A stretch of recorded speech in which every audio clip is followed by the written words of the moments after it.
Muito bem, Canal Interface está aqui com esse camarada aqui, o André Pomba, o baixista da banda Voodoo, uma banda clássica de metal aqui da cidade de São Paulo e, por que não dizer, uma banda conhecida no Brasil também.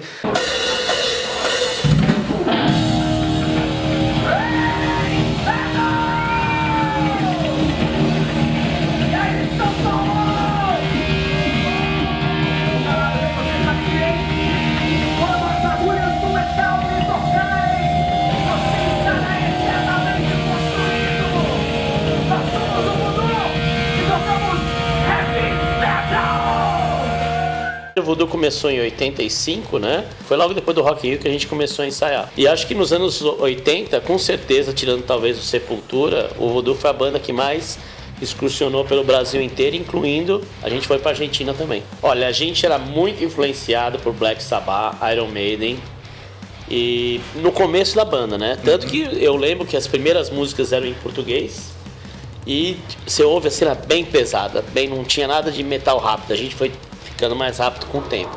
Mas era bem Iron Maiden e bem Black Sabbath no começo da banda, né? E depois que a gente foi atingindo, quando a gente pegou a primeira formação oficial, é que a gente atingiu um patamar mais próprio, né? Com uma mistura de influências que geraram um som mais original. Aquele disco Seeds of Destruction. Isso, Seeds é o segundo. Seeds of Destruction é o segundo, de 88, e o primeiro é o The Final Count, de 86. Ele já tem umas guitarras assim, meio bem thrash metal, né? Um negócio meio... O segundo álbum é bem trash. Realmente, foi quando entrou a segunda formação, entrou um pessoal novo, e a gente resolveu fazer um som mais trash, que era o que a gente curtia mais. Então tá meio Slayer, Anthrax, super rápido. Tanto que a gente ouve essas músicas hoje e fala, nossa, como a gente tocava muito rápido, né? Tanto que hoje em dia as músicas que a gente toca são a mesma pegada, só que mais pesadona, não tão speed, né? E as outras bandas contemporâneas de vocês naquela época, na década de 80, que tocavam metal também? Fala aí um pouco sobre isso. Quem dominava naquela época a cena aqui? Olha, na realidade, praticamente as bandas que dominavam naquela época estão nativas até hoje. Que era o Corsos, o Sepultura, o Viper, claro que era nosso amigo da própria gravadora Rock Brigade Records. Eu acho que eu podia citar essas três, que eram as que estavam mais em evidência naquela época e ainda continuam em evidência hoje. Claro que hoje já tem muitas bandas legais de metal, a cena está bem ampliada, tem o Crisium, que eu também produzi a primeira demo, produzi a primeira demo do Crisium, o primeiro disco do Viper. Acho que era início dos anos 90, né? Eu tenho a memória meio falha, já são 5 décadas de vida, então não lembro a data, mas eu também produzi a primeira demo do Crisium. Agora o Crisium... Eles vieram para São Paulo, né? Eles tinham acabado de chegar em São Paulo, Rio Grande do Sul, foram bater conversão, produzir a primeira demo deles.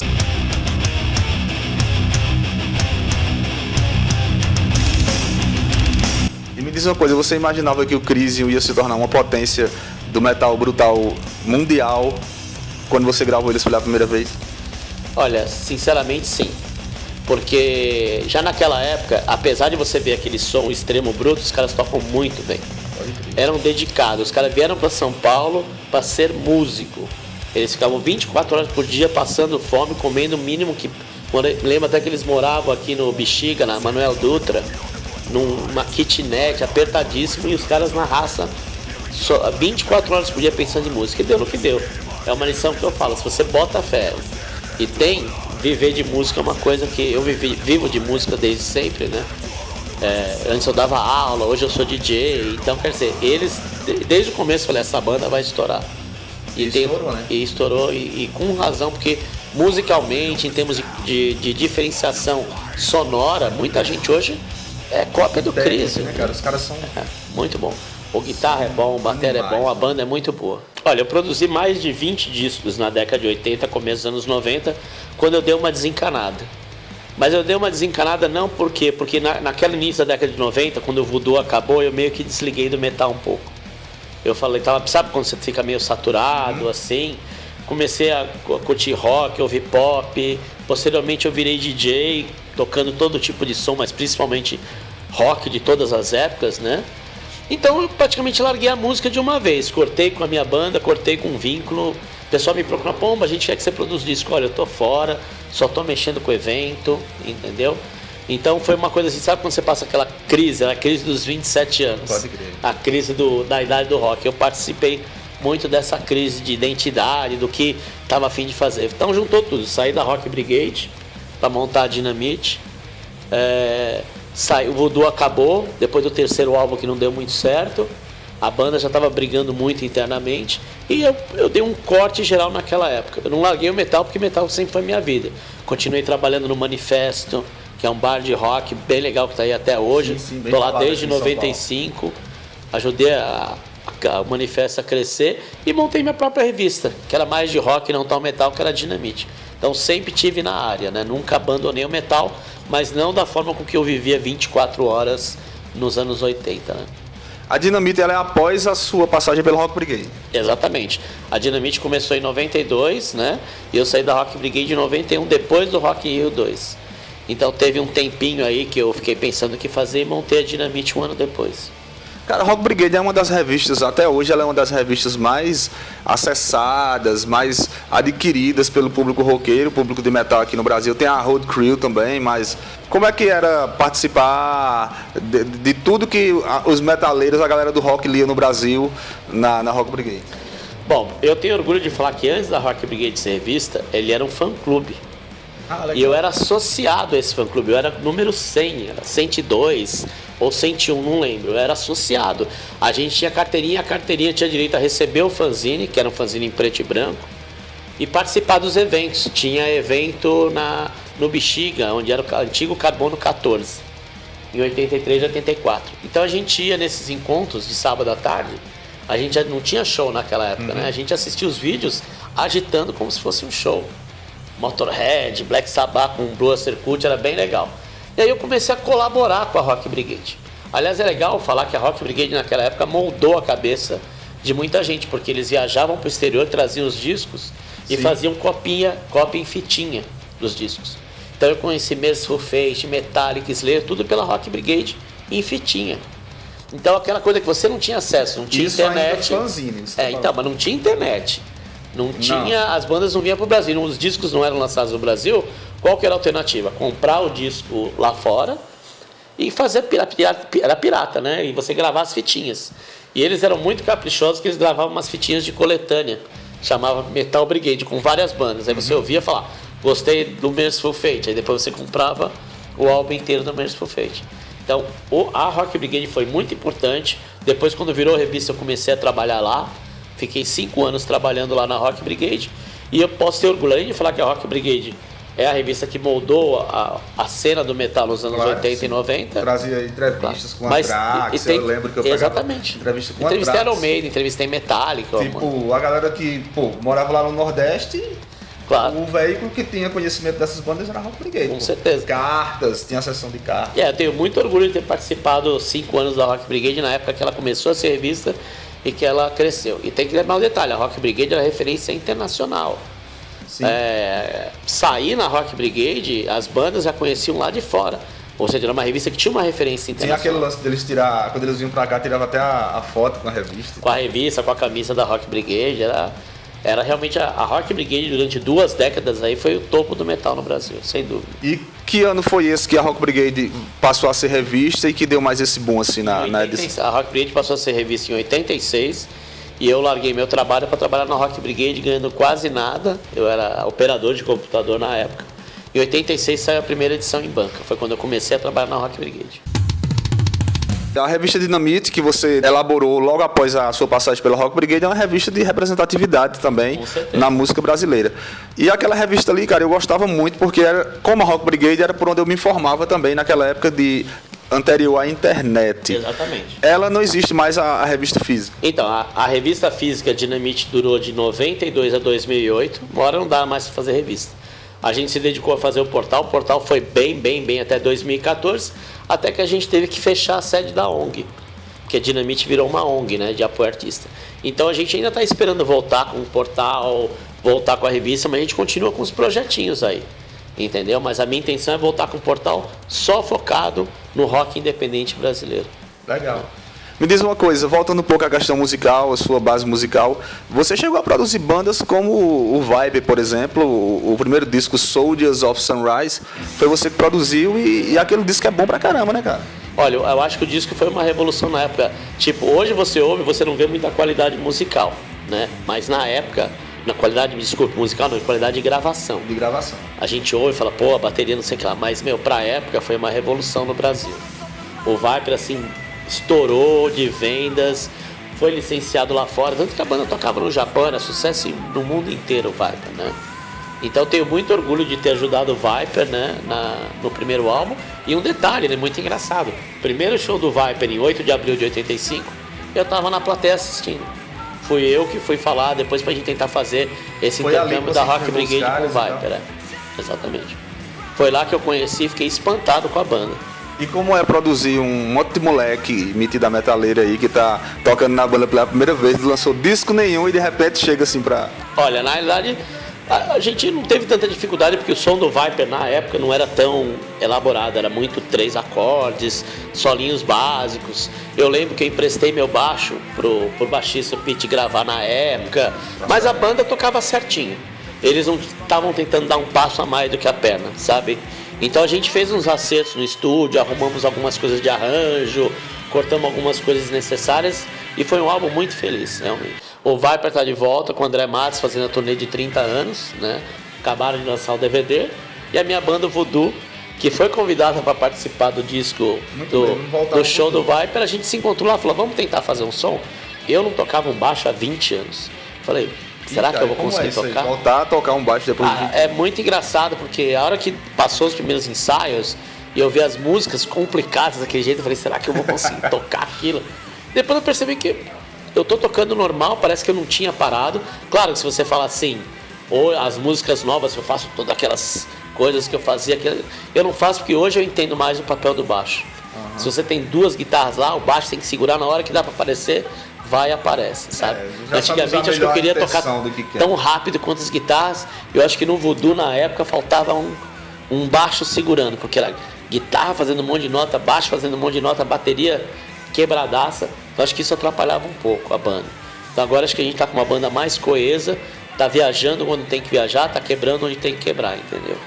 Agora, André, foram 4 LPs, não foi isso? Do Voodoo, e mais 30 anos de carreira, não é isso? Foram 3 LPs, na realidade, 3 discos e um EP, que a gente gravou quando a banda estava de férias. A gente resolveu gravar um EP para não ficar muito tempo sem um disco. E foi de 86 a 91, na realidade, 92. Foram 6 anos de banda, 3 discos, que eu considero o EP, que foi um bônus aí no meio, né? Então era um álbum a cada 2 anos praticamente. E agora, 2016, a banda Voodoo de volta e vai surgir disco novo? Estão aprontando alguma música aí? Olha, a gente vai preparar um álbum com 10 músicas. A gente já tem 10 músicas prontas, a gente já está na 6ª ou 7ª sendo trabalhada, né? Porque não é que nem uma pessoa no metal, você não constrói uma música no violão e voz. Você tem que desenvolver todo um arranjo de guitarra, todo um arranjo de baixo. Você vê, ontem a gente estava trabalhando uma música, fica 2 horas em cima de detalhe. Caramba. Então, quer dizer, não é assim fácil, pô, vamos refazer até acertar, entendeu? Então a gente está na 6ª ou 7ª, mais umas 3 a gente completa o álbum e a gente quer gravar 5 músicas antigas dos 2 ou 3 álbuns que a gente fez para mostrar para as pessoas como é o Voodoo tocando essas músicas hoje. Então vai ser um álbum completo com bônus de 5 faixas. Né? Massa, cara, muito bom saber disso aí. Isso, eu espero que saia esse ano, mas eu acho que é mais provável que saia no começo de 2017. Agora, André, você que já passou por produção musical, muitos anos aí na época da Rock Brigade, do selo da Rock Brigade, e, bicho, como é que tá sendo essa questão de gravadora, bandas hoje em dia, como é que tá essa relação? Acabou as gravadoras, não tem mais aquela magia de antes, o que é que tá acontecendo hoje em dia? Olha, na verdade o mercado mudou bastante, né? A gente tem que entender que você tem acesso a tudo de forma rápida e às vezes até mais descartável do que antes. Mas o que eu considero é que ainda tem gravadoras, principalmente do exterior, que se interessam pelo metal nacional.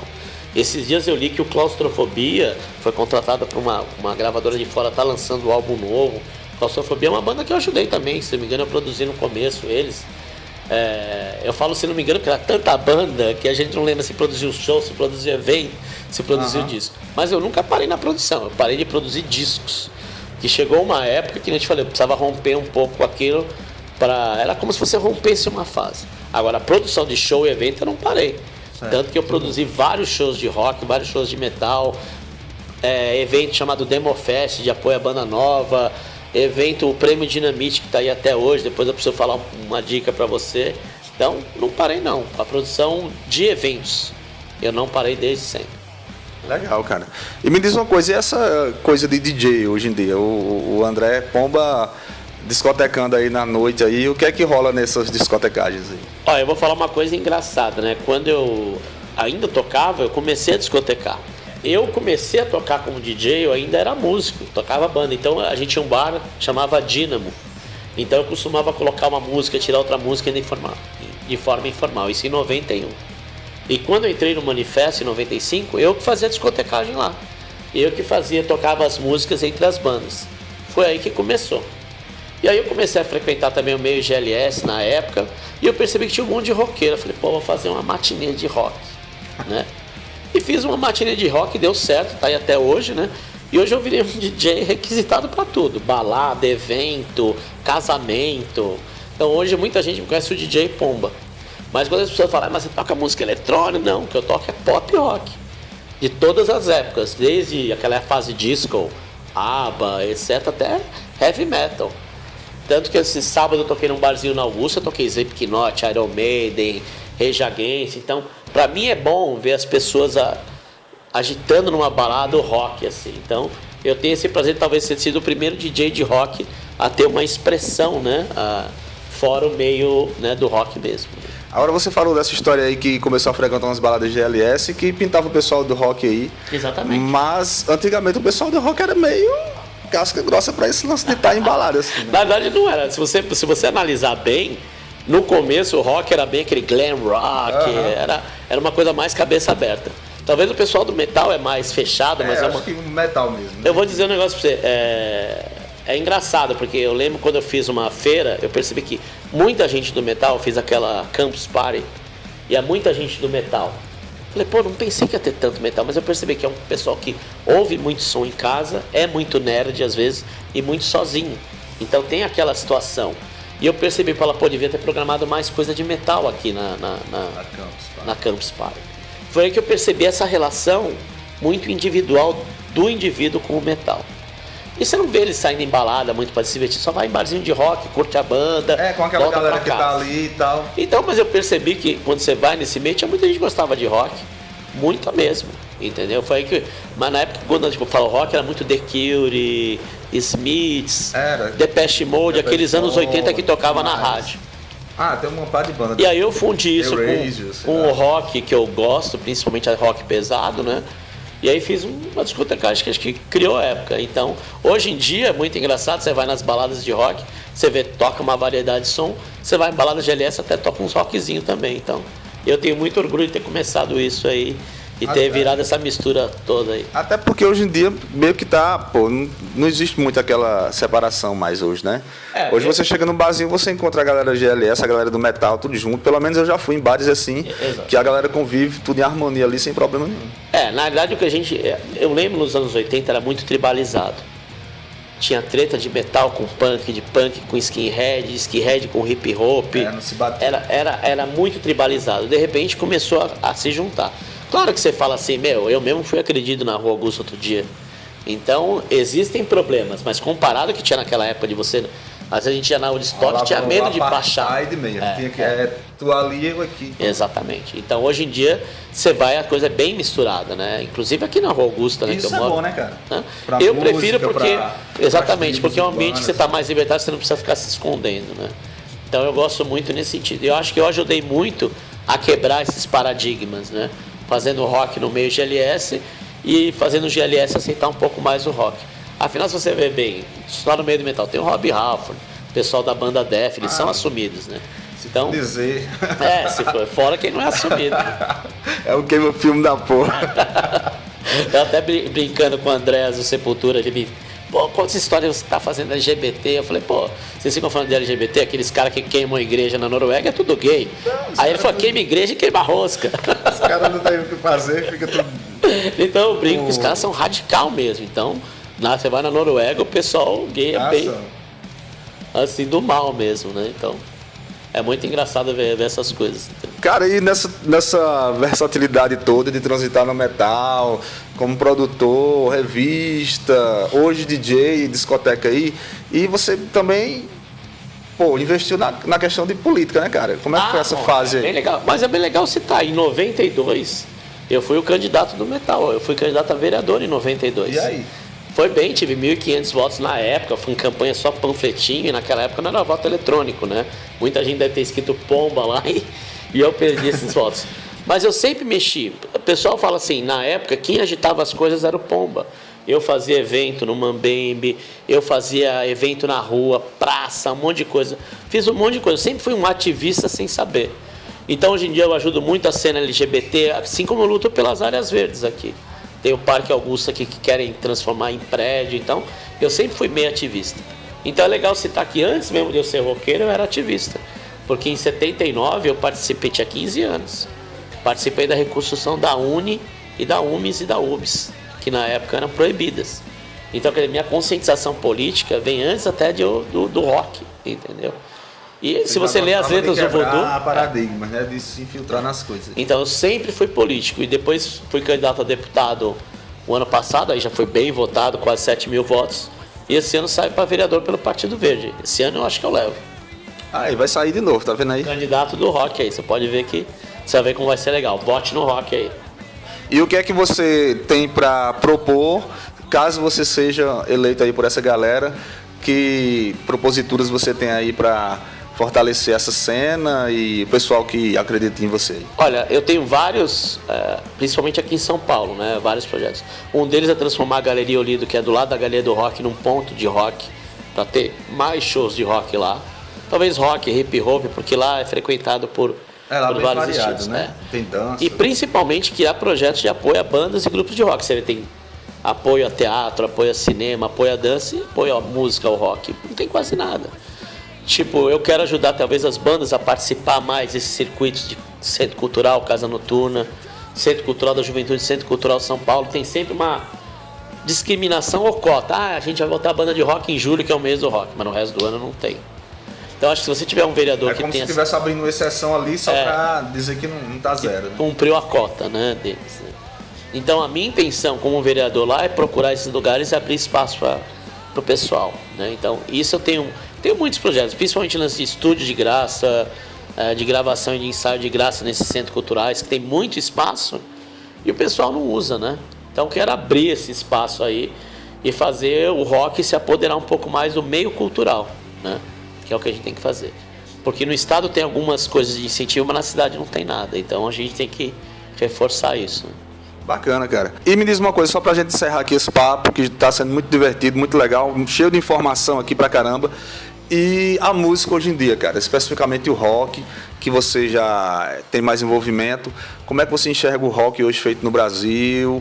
A galera tá produzindo legal, tá saindo bons letristas, instrumentistas? Olha, eu vou ser sério com você, tipo, quando eu ouço alguma banda nova, o que mais me espanta é falar assim, caramba, olha esses caras tocando hoje em dia, a qualidade do som que eles têm gravando uma demo é 10 vezes melhor do que a gente gravando um disco. Então às vezes o cara grava em casa, aí a gente vai gravar uma demo do Voodoo com 2 músicas novas e, por exemplo, o cara entrega uma fitinha e o meu guitarrista vai gravar o solo dele em casa, sabe? E a qualidade é muito melhor do que a gente tinha naquela época.